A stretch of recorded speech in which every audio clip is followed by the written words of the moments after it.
اعوذ باللہ من الشیطان الرجیم بسم اللہ الرحمن الرحیم۔ دی ڈسکوری نیوز کے معزز دوستوں، میں ہوں محمد عمر اور آپ تمام دیکھنے اور سننے والوں کو السلام علیکم۔ دوستوں، پیسہ آنی جانی چیز ہے۔ ہم نے کئی بادشاہوں کو فقیر بنتے دیکھا ہے اور اسی طرح فقیروں کو بادشاہ بننے میں زیادہ وقت نہیں لگتا۔ آج کی ویڈیو میں ہم ایک ایسے ہی شخص کی زندگی کے بارے میں آپ کو بتائیں گے جو دیکھتے ہی دیکھتے امیر سے بھکاری بن گیا، اور اس طرح ایک ایسے ہی شخص کی کہانی بھی سنائیں گے جو دیکھتے ہی دیکھتے اربوں کا مالک بن بیٹھا۔ مگر ویڈیو کی طرف بڑھنے سے قبل یہاں اسپیئر وائز چینل پر نئے آنے والے دوستوں سے ایک ہی درخواست کریں گے کہ وہ پہلے چینل کو سبسکرائب کرتے ہوئے ساتھ موجود بیل آئیکن کو بھی دبا دیں تاکہ ہماری آئندہ آنے والی ہر نئی ویڈیو کو نوٹیفیکیشن آپ کو بر وقت ملتا رہے۔ ناظرین، 80 کی دہائی میں ڈیوڈ گلیشین نامی ایک شخص آسٹریلیا کے شہر سڈنی میں رہتا تھا۔ گولڈ مائن میں کام کرتا تھا اور اس کی آمدن 3 کروڑ آسٹریلین ڈالر تھی، یعنی قریباً 300 کروڑ روپے۔ یہ اپنے سارے پیسے سٹاک ایکسچینج میں انویسٹ کرتا تھا۔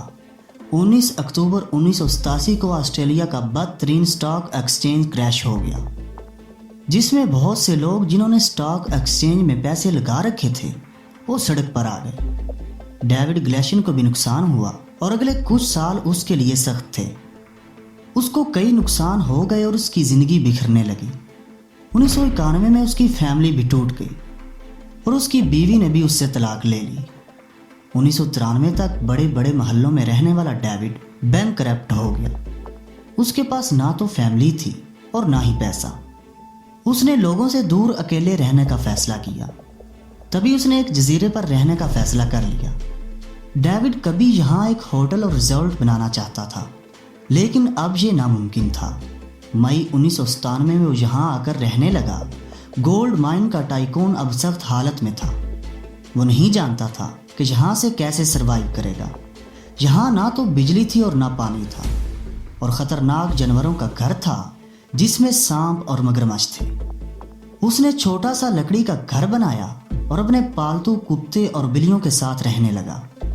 اس آدمی نے اس جزیرے پر 20 سال گزار دیے اور یہ ابھی بھی وہی رہ رہا ہے۔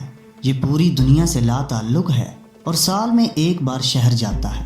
اس کی عمر 74 سال ہے۔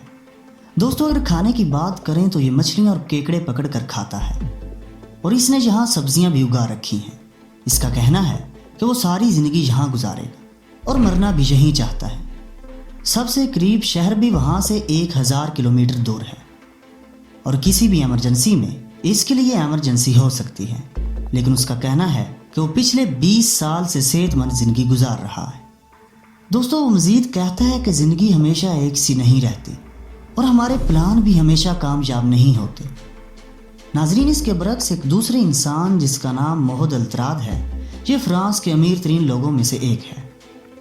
اس کی کمپنی کا ٹرنیور 2 ارب امریکی ڈالر ہے۔ اس کے پاس 17,000 لوگ کام کرتے ہیں، لیکن یہ آدمی یہاں تک کیسے پہنچا، یہ سن کر آپ حیران رہ جائیں گے۔ موحد الطراد فرانس میں نہیں بلکہ شام میں پیدا ہوا۔ اس کا باپ چرواہا تھا اور بکریاں چرا کر گزر بسر کرتا تھا۔ یہ لوگ صحرا میں رہتے تھے۔ موحد جب 13 سال کا تھا تو اس کی ماں چل بسی، اور اس کا باپ اس میں دلچسپی نہیں رکھتا تھا، لہٰذا وہ اپنی نانی کے پاس شام کے شہر راکا میں چلا گیا۔ انتہائی غربت میں زندگی گزارنے والے موحد کو پڑھنے کا بہت شوق تھا۔ اس کی نانی اس کا پڑھنا افورڈ نہیں کر سکتی تھی، لیکن موحد نے بہت محنت کی اور اس کا داخلہ فرانس کی ایک یونیورسٹی میں اسکالرشپ پر ہو گیا، اور یہ فرانس کے ایک شہر میں رہنے لگا۔ اس کو فرینچ زبان نہیں آتی تھی، لیکن اس میں جذبے کی کمی نہیں تھی۔ اس نے فرینچ اور انگلش لینگویج میں ماسٹر کیا اور کمپیوٹر میں PhD بھی کر لی۔ اس کو ابوظہبی میں نوکری بھی مل گئی، جس میں گاڑی، گھر اور اچھی سیلری تھی، لیکن یہ 4 سال نوکری کرنے کے بعد فرانس واپس آ گئی، اور یہاں پر اس نے ایک بینک کرپٹ فیکٹری خرید لی۔ یہ کنسٹرکشن سروس کی فیکٹری تھی، اور پھر اس نے پیچھے مڑ کر نہیں دیکھا، اور اب یہ اس فیکٹری کا مالک ہے، اور اس کے لیے 17,000 لوگ کام کرتے ہیں۔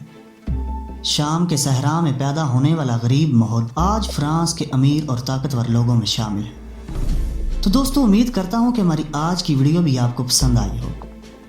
تو دوستو آپ کے انٹرٹینمنٹ کے لیے ہمارے بلال بھائی نے ایک چینل کریٹ کیا ہے جس کا نام ایم بیبی ولاگس ہے، جس میں آپ کو بہت ہی اچھی اور فنی ویڈیوز دیکھنے کو ملیں گی۔ تو اس کا لنک ڈسکرپشن میں موجود ہے، اسے بھی وزٹ کریں اور سبسکرائب کریں۔ دوستو ویڈیو پسند آنے کی صورت میں اسے دوستوں کے ساتھ شیئر کرتے ہوئے کمنٹ باکس میں اپنی قیمتی آراء سے بھی ضرور آگاہ رکھیے گا، اور ہماری اگلی ویڈیو آنے تک کے لیے اپنا اور اپنے پیاروں کا ڈھیر سارا خیال رکھیے گا۔ اللہ حافظ۔